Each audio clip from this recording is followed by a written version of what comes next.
Breaches have a lot of consequences. The employee that caused a breach could be fired, demoted, or have a difficult time advancing in their career with this stain on their record.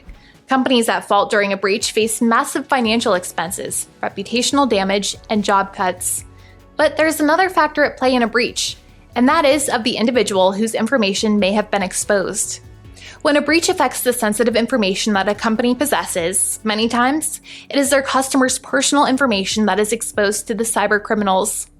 Depending on the company and the business they serve, it could be simple information they collect like your name, email address, and password, but other times there could be much more personal information they possess like your date of birth, credit card number, home address, phone number, medical history, and so much more.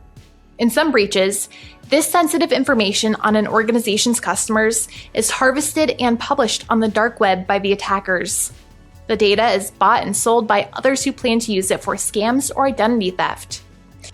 If you've received a notice that your information may have been exposed in a breach by a company you've done business with, or have had your information shared with, take it seriously and act quickly. Some companies offer credit monitoring services to affected individuals. Our recommendation would be to take them up on their offer unless you have these services from another provider in place already. Another important action to take is to change your password if it was compromised in the incident.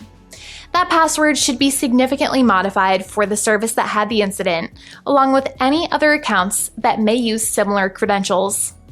Be exceptionally cautious of phishing emails and phone scams following a breach. With your information, scammers will have a much easier time creating a more convincing scam.